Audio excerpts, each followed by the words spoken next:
Hi, y'all. It's midnight. Yes, I'm a little late.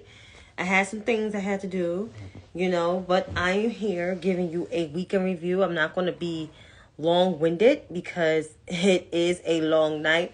And I know my light is dim, but it is after 12 o'clock. I don't want all those bright lights on because it's a lot.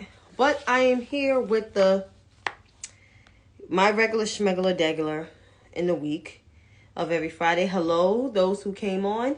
If you want to watch the replay, you can watch it on Instagram Live, and this video will also be uploaded to YouTube. So let's come up with what's going on in today's news. Starting with COVID-19. So let's just backtrack for a second just to make sure we have all the accurate numbers for COVID-19 from the Johns Hopkins University of Medicine website. Because you want to make sure you have accurate data information. Because I think that is extremely important. Johns Hopkins. Yep, COVID. No, Johns Hopkins, not Johannesburg. Hello, Sky. How you doing? Johns Hopkins. There we go. Resource Center.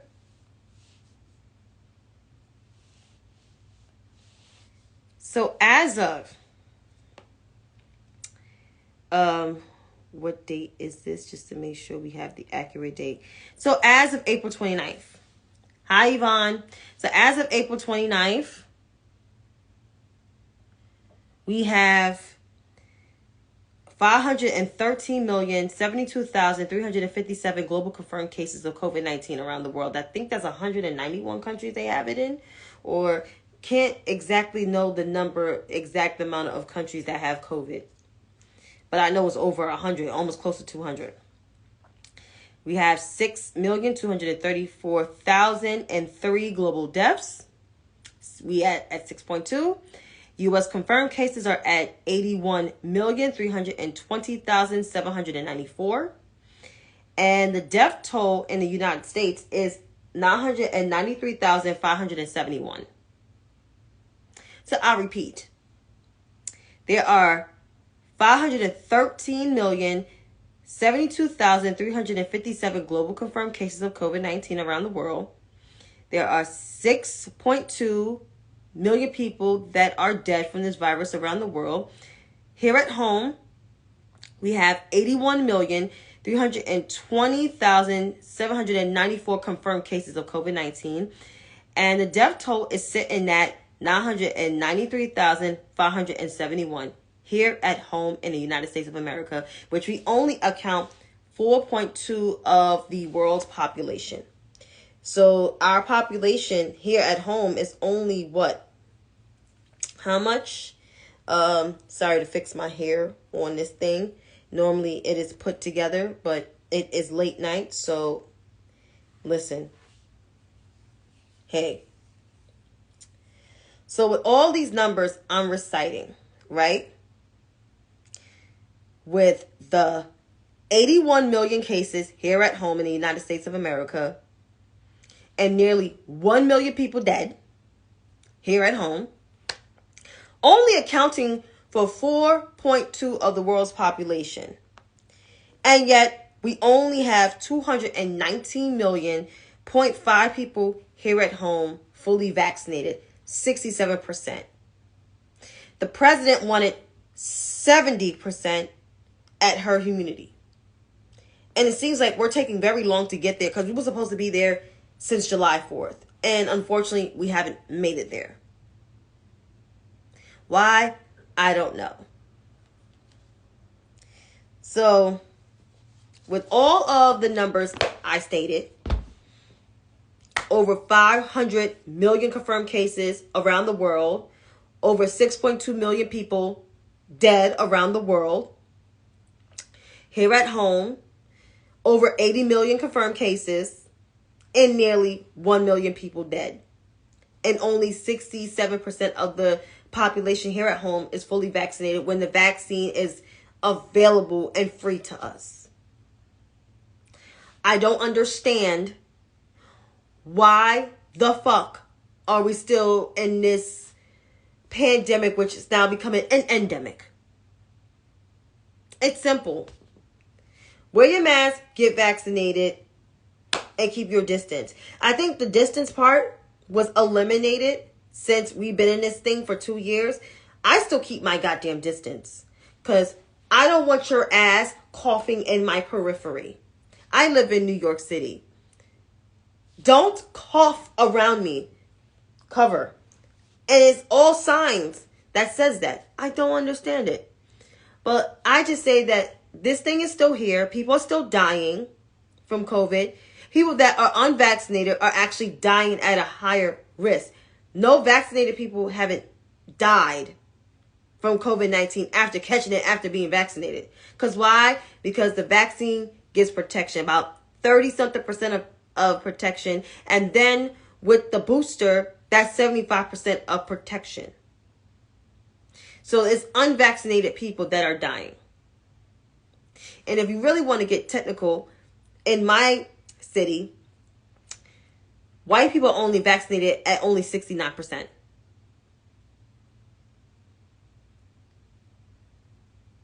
So you do the math. And with the healthcare, certain states did not want to accept the money from this administration. So that's why people's healthcare is going up. But I'm going to say this to all the people that wants to, fuck around and find out about COVID-19. And I know some guys, you don't want to listen to me, but it seems like you got to say this shit like every time, right? So with over 500 million confirmed cases, over 6.2 million people dead, 81 million here affected at home in the United States of America, with nearly 1 million people dead, only accounting for, less than 5% of the world's population. We only have 67% of people that is fully vaccinated. You still want to be dumb and tout, Dr. Sebelius and everything. Listen, all those home remedies is not going to cure you or shield you from COVID with all these new variants that's popping out of the woodworks. So if you want to fuck around and find out that it's on you, you are an adult, you can take care of yourself. Just be aware that getting off that ventilator, you have a 10% chance of doing so. And if you do get off the ventilator, you're going to have long COVID. So long COVID consists of respiratory issues such as asthma, maybe being on a breathing machine and an oxygen tank for probably the rest of your life. I don't want that. So please, just get vaccinated and wear your mask. That's it. It's that simple. It's not hard. But getting off of COVID. Oh yeah, the last thing for COVID, Moderna is going to be available to kids. They're talking about making it being available to kids. I hope so, and I hope parents use their brain and get their kids vaccinated, because seems like we're going to have another hard winter. We are. Yep, I know many that has long COVID too, cousin. One of my former colleagues. She has asthma now, on top of her diabetes. Yeah, Lee, it's ridiculous. It's ridiculous. You protect yourself in Texas. I worry about all my friends that live in states where their governors don't give a fuck about them. So, I pray for you, Lee. And you too, cousin. Praying for you down there. So these midterms, they're serious. They've always been serious, but now they're really serious because the rate of this country is polarized politically. It's been polarizing for quite some time because of the first African American president being elected, and some white people, even on the Democratic side, that's why they lost their seats in 2014, did not like it at all. So since him becoming the president back in the later 2000s, it's been a racial black backlash, and then voting the bum from Queens, into the White House, desecrate that, just made shit just much worse. So now, with these past elections, and then with the whole quote unquote election fraud, even though that person lost and it was the most safest and secure election, now the Republican Party is running on 2020 and inflation. You're running on inflation because companies decided to raise their prices. Okay. But the Republican Party is having a disarray too, because there's some traditional Republicans, which they're not better people neither. Yes, I said that. Are fighting with the QAnon caucus and the American First caucus. So that's what's going on in their party. People want to talk about Democrats are having a disarray. We're having policy debates. It's different. Policy debates is different from just, I don't know, fighting about election fraud and saving democracy and preserving democracy, right? So that's the fight on the Republican side. Our fight is just a policy debate, but we still come together and try to get shit done. Just in a different way, but we get shit done. Democrat Party has been getting shit done for quite some time. Yes, it's not the best, but we are too nice. We are, but we still get stuff done. But in certain areas where Democrats are rarely elected, they do have those quote unquote, and I'm going to address the white suburban woman problem. They do. It's sad to say, but it's true. You do have the white suburban problem. Well, not where I live, but in like rural areas, they have the white suburban problem. But these elections, it seems like we will win, most likely, because more GOP scary stuff is going to really harm them. And the candidates that Donald Trump is endorsing, even though he is still he's still a polarizing figure in the Republican Party, still very popular in the Republican Party, and they can't get rid of their Frankenstein that they created, right? They can't. Republicans can't get rid of the Frankenstein they created. He's a leech. He's attached to them, to the hip. Literally, to the hip. So, that is that. And also, vote in your local races too. My candidate, she's not running for governor. She decides to run for her reelection. He was like, you need to get over it. Yes, I need to get over it that, my candidate dropped out. But, primary is supposed to be the most healthiest thing of the political process. Some people think it's not. I think it is, because you choose the candidate that you want. Look at our presidential election. We had over 25 people. We had 25 people running for president, and we chose one. Some of them dropped out, and some of them dropped out because the money and the path, and some of them dropped out because they got their ass whooped and embarrassed themselves. So we had that was a healthy primary. Even my mayoral election was a healthy primary. It was a healthy primary. And, since this governor's race in my state, I feel like it's not too much of a healthy primary. And yes, I said it because one person dropped out because of things that they were accused of saying this person ruined somebody's life. Now, if it was the other way around, if the black woman, did this and, and the white man basically investigated her, then it would be a different story, right? But that's not the case. But she's running for re-election as our AG, of course, here, and I'm happy about that. And she will win with a landslide. My governor's race, I'm a little nervous about that. Even though she will win, but she will have a couple bruises. She will. But it's important to vote in your state elections, local county elections, and even your freaking federal elections, because the legislative branch is the most powerful branch. I always think it's the most powerful branch because they make and pass the laws that are prevalent in our country today. Yes, the president is a good figurehead, but the president don't write laws. They do executive orders, but they try not to rely on the executive orders. And the judicial branch is examining the law if they interpret the law to be lawful. But this judicial system that we have, they suck.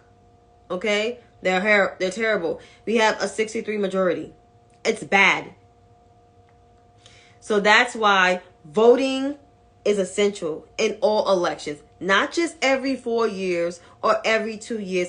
Every damn year. Okay? Like, literally. Yep, they put everything on the chokehold.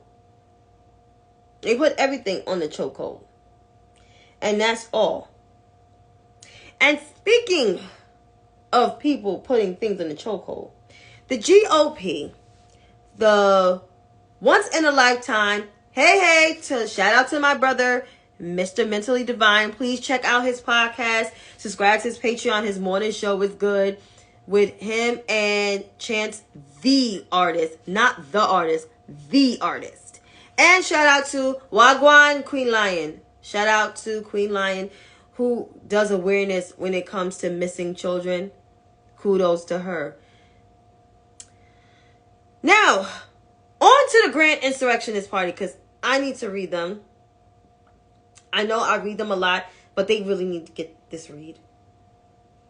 Once upon a time, they were the Grand Old Party, the Party of Lincoln, the Party of Calvin Coolidge, the Party of Dwight E. Eisenhower, D.E., whatever his middle name is, the Party of Ronald Wilson Reagan, and slightly the Party of Bush.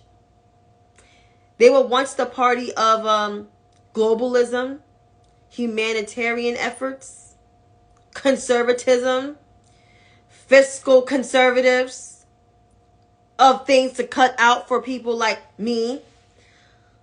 The party of upholding democracy, the party of our military. Yeah, they the ones that branded themselves as such, right? Now they are the party of QAnon, white supremacy, and lies. They are the party of pretty much voter suppression and limiting the access of voting for people that look like me. Let's see. What else they're doing? Limiting women's reproductive rights. Putting a chokehold, like Lee said, on our rights. Yeah, the GOP. And doing a whole host of other shit. So their campaign messaging. Oh yeah, they are the party of anti-women. So their campaign messaging now, the GOP's campaign messaging is the Biden administration is terrible and inflation. So I have a message to the Grand Insurrectionist Party, formerly known as the GOP, formerly known as the Party of Lincoln, the Party of Eisenhower, the Party of Ronald Reagan. You guys are the party of insurrection, white supremacy, and anti-women, anti-black, anti-brown, anti-indigenous, and anti-LGBTQ+. You guys are not the evolving party once before you were, quote unquote, you thought you were. You never was the evolving party. You guys were the party of upholding white supremacy but making it look nice and dress nice. It's not the case anymore. You guys are the party of harboring conspiracy theories and lies and creating a Frankenstein that came from Jamaica estates who looked like a sewage rat. That's what you became the party of. So discrediting this president, Joseph Robinette Biden Jr., and racially dragging and smearing our first woman vice president, Black Southeast Asian Kamala Devi Harris. You guys can shove your campaign messaging down your fucking throat, flush it down a toilet somewhere, do something with it, because it's not going to gain a lot of votes. You may gain some white women because they've been voting for y'all in high numbers. There's documentation that they have. But everybody else, black people, brown people, we're not going for this bullshit. So therefore, you guys can fuck all the way off. Yes, I'm dropping F-bombs tonight because I'm sick of this grand insurrectionist party. I've been sick of them since I was born. And who's to say I knew how the world looked like? I know I was born during Ronald Wilson Reagan's second administration. The second term of his administration. I was born during that time, and crack was the thing. And I'm still reeling, like Lee said, from that administration. Yes, I'm dragging all their asses, Brian, today, because they are the reason why there's a generational wealth gap. Ronald Reagan was not the savior for the people. He was not the modeled man for America. I'm sorry. That's why I got smoked for the Lincoln Project, because half of their views are from Ronald Wilson Reagan, and they praise that man. The man who did really nothing about the drugs or AIDS crisis. And he was the president throughout most of the 80s, 81 to 89. You know who cleaned up that mess? The man that said he never had sexual relations with that woman, but he did. Bill Clinton, yes. William Jefferson Clinton, he did. Was he the best? He wasn't the best on foreign relations when it came to certain domestic stuff. Yeah, he was not that bad. We're still paying for the impact on Mr. Reagan.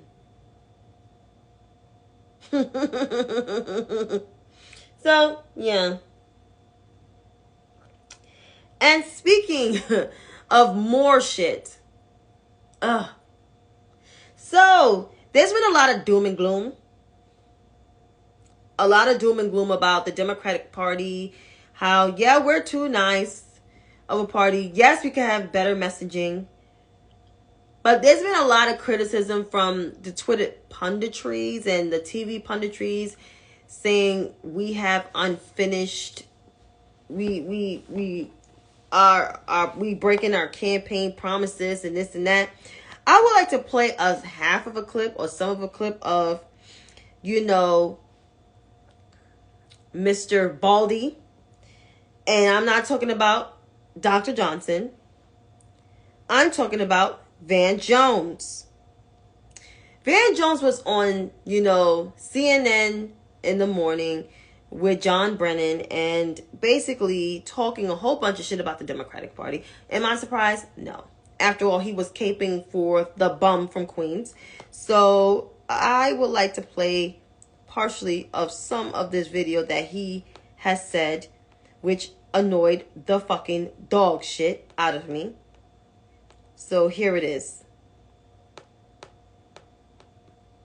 You see as well? I think Harry used 4 or 5 bigs in terms of how he was trying to describe the drop in approval among black voters. What do you see happening here? Well, I think that there's a disappointment factor that set in. I think a lot of black voters feel like the black community gave the most during the election, as a historic election 2020, and have gotten the least. If you look at voting rights, so far, nothing. Police reform, so far, nothing. You look at some of the student loan stuff, very little. So what was motivating African-American voters, left, right, and otherwise, were that somebody was going to come to our rescue. The day-to-day reality for black folks hasn't improved. In fact, because of inflation and other things, gotten worse. And so you're starting to see that disappointment factor set in. Do you think it will change the voting patterns? Well, listen, I think that it may well. Also, don't forget, you have had a concerted effort on the part of conservatives to recast the Republican Party as the party of the multiracial working class. Republicans have moved right on cultural issues. We react to that. They moved left on some economic issues. You see, I would like to fast forward to that part, fast forward to something else that really pissed me off, besides that part pissed me off. their bills, looking at gas prices when they're up, presidents suffer. So that part of it is baked into the cake. But I think that when you have a community that feels that it rescued the Democratic Party, maybe rescued American democracy, and can't get police reform done after George Floyd, that there's something wrong, and that disappointment factor started to show up. Did the Democrats overpromise? Overpromise, underdelivered so far. Overpromise and underdelivered.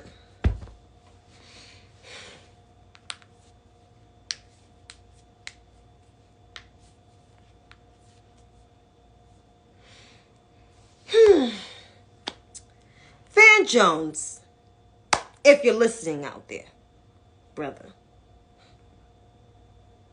Well, I don't know if you're my brother, because we haven't claimed you in a while. So, Mr. Jones, I'm gonna be modest. Mr. Jones, how this administration overpromised and underdeliver? Did they promise to, cancel student loan debt of $50,000? No. Did they promise that they was going to turn things around less than,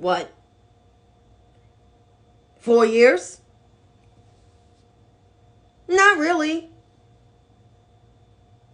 Their main objective was to make sure to get this pandemic under control.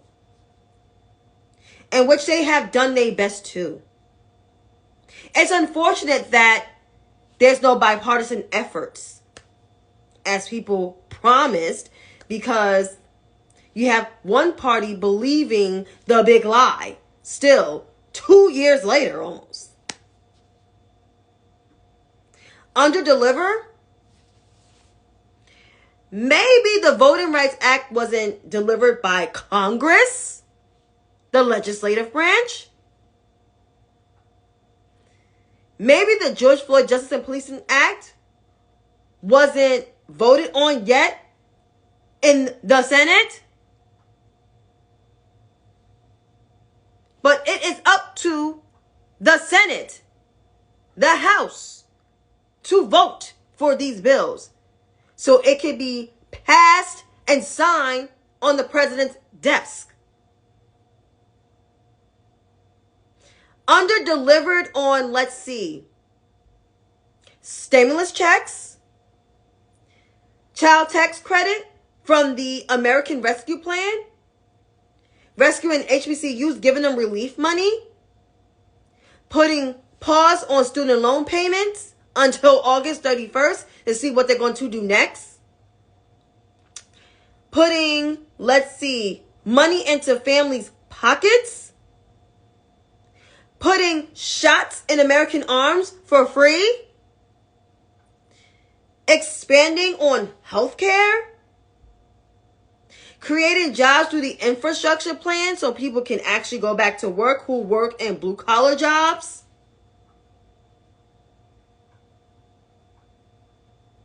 Sounds like a delivery to me. Does it sound like a delivery to you, Mr. Jones? I don't know. After all, you've been licking Trump's balls. But I would like to say this to you, sir.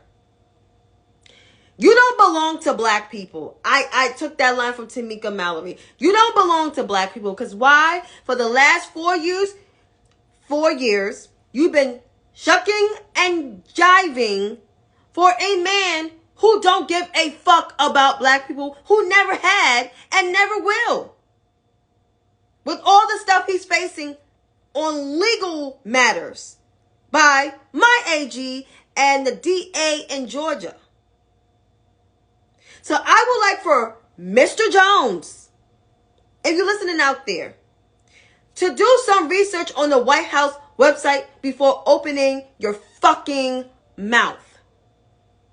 So until then, read some damn books, look on the internet on the White House website, and shut the fuck up.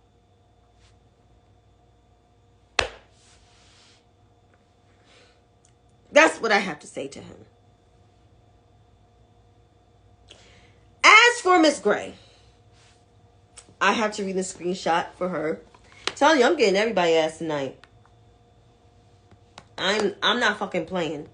I'm dead fucking serious. So, y'all call her Cheese. I call her Miss Gray. I try to be nice.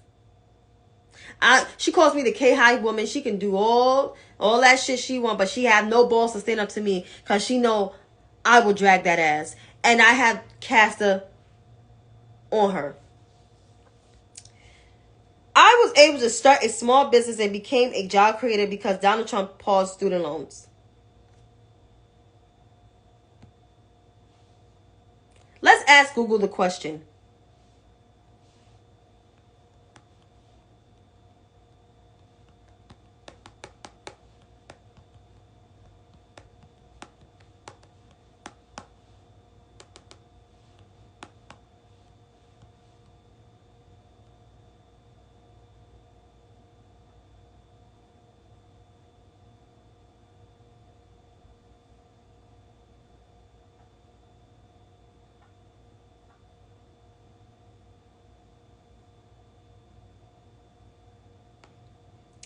He suspended student loan debt through the CARES Act.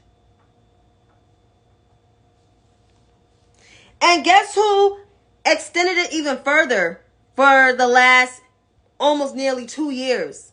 President Biden. Through the ARP plan, okay? Who's suing Navient from selling people's loans? 29 AGs, including my AG. And her AG and DC. So I don't know, Jesus Christ, what Brianna Gray's talking about, but I would like to address Miss Gray, if she's listening out there. Donald Trump didn't do anything for black people, okay? The only thing he slightly did, but they didn't even do it fully, was the First Step Act. And that's because he signed a bill that was proposed by Hakeem Jeffries, Chuck Grassley, and one other Democrat. Donald Trump had no black agenda, okay? He had no black agenda. And the only reason why he deferred student loan payments, it was through the fucking CARES Act, which was Nancy Pelosi and House Democrats. And Senate Democrats and Senate Republicans voted for the shit, okay? That's where you got your stimulus checks, because Donald Trump wasn't thinking about giving nobody no motherfucking stimulus checks. Yet alone, he wasn't even thinking about a national plan to combat COVID-19. You know who instituted a national plan? President Biden. And when President Biden was candidate, former Vice President Joe Biden, he offered his 69-page book to the bum's administration. And you know what the bum did? Threw it away. And didn't even take calls and nothing. Okay? So miss me with that motherfucking bullshit. But Miss Gray, since you're too stupid, to understand how checks and balances and civics works, maybe you need to shut the fuck up. This is exactly why you're going through things, because you are a libertarian populist dumbass. You're not even a Democrat. I don't even consider you as an independent, because independents got more sense than you. You're just a jackass. And that's all I got to say. And maybe I shouldn't call her a jackass, but she is a jackass. And to white progressives out there. To the white progressives and to the quote-unquote ashy high-tech progressives out there, if you're listening. President Biden did not promise to cancel $50,000 of student loan debt. He said he will cancel $10,000 if a bill was to land on his desk from Congress.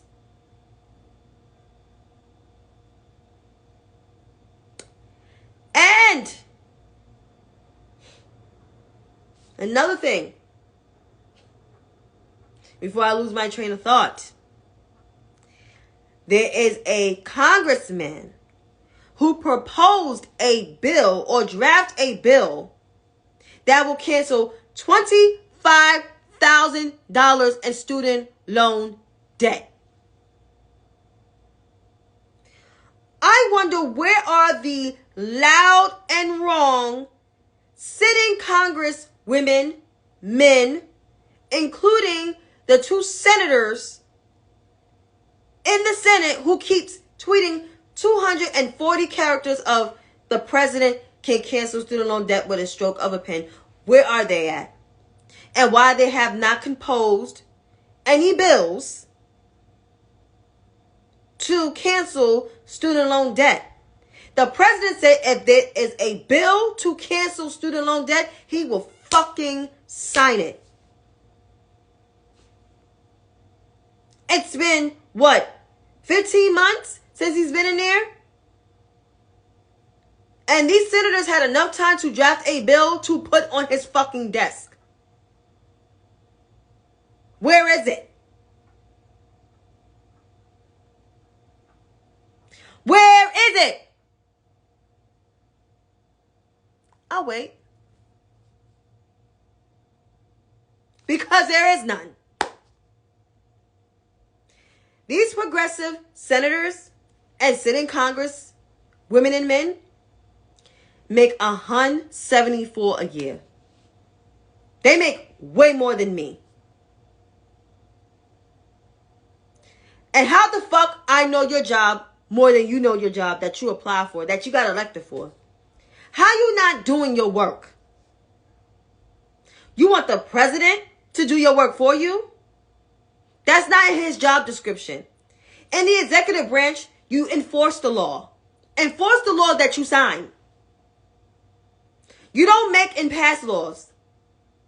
And the last time I checked, the president, when he was a senator, have not been in the Senate and have not been part of the legislative branch since he was elected in 2008 with the first African American president.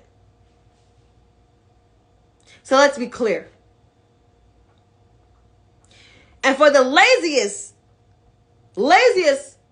man in the legislative branch, have the audacity to criticize this president, needs to shut the fuck up entirely, because he only got 3 laws passed under his 31-year career in Congress and in the Senate. And y'all know who I'm talking about. Bernard Sanders of South Brooklyn, now the senator of Vermont, the junior senator of Vermont.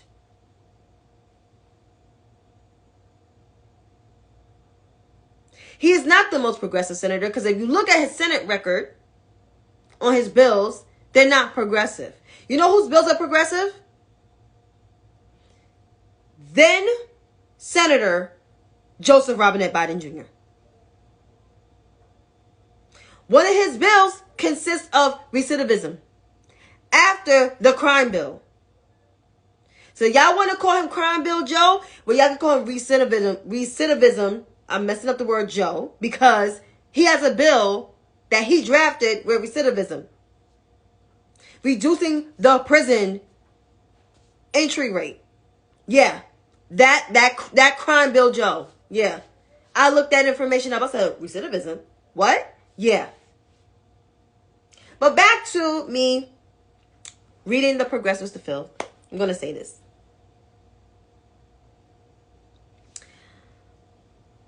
the president did not promise to cancel $50,000 in student loan debt. He said he is willing to cancel $10,000 in student loan debt if a bill was on his desk, signed by him if Congress passed the bill.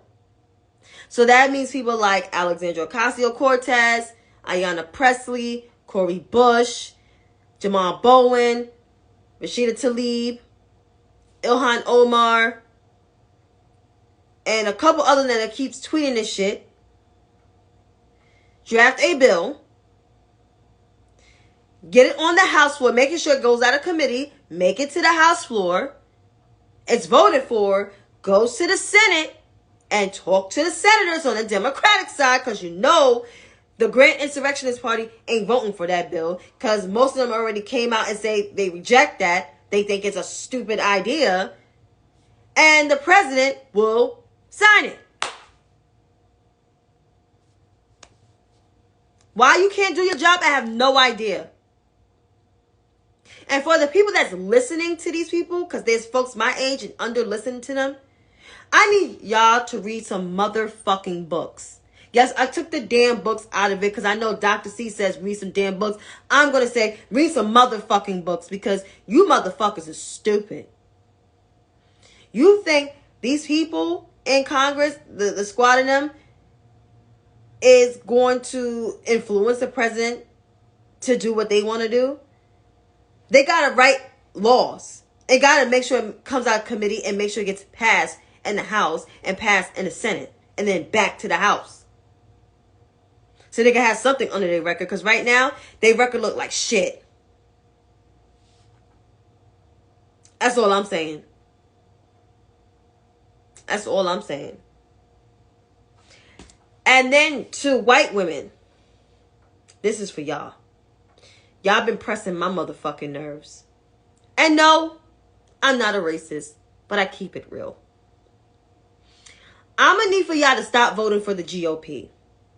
Stop voting for the Grand Insurrectionist Party that is limiting your right to choose whether you want to have a baby or not. Stop voting for the party that's going to make shit hard for your quote-unquote sisters of color. Because y'all don't claim us.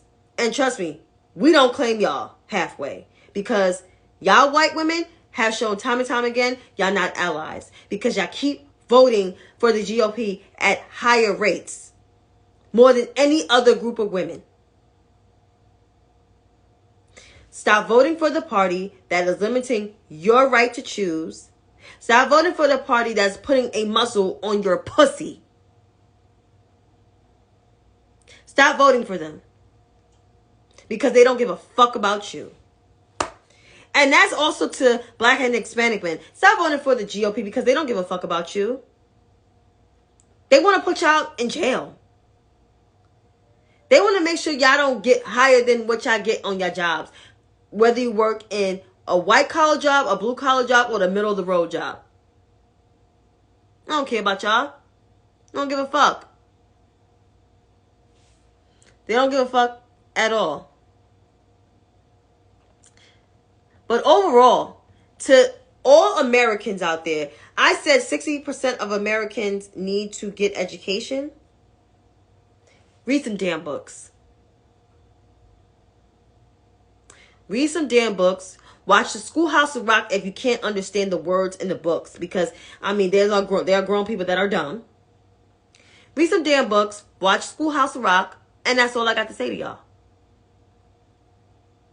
But thank you so much for letting me tune in. And don't get me wrong, I try not to read people for filth, but some people be having it coming. And this is one of the days. It was a very hard week for me with work and school, projects and everything. And then you see dumbass tweets here and there. Just makes you so mad. And I don't even have a degree in politics. And trust me, I don't want to work in politics. But the simple fact is, you have people tweeting dumb shit and just got engaged like 6 years ago. You need to sit the fuck all the way down.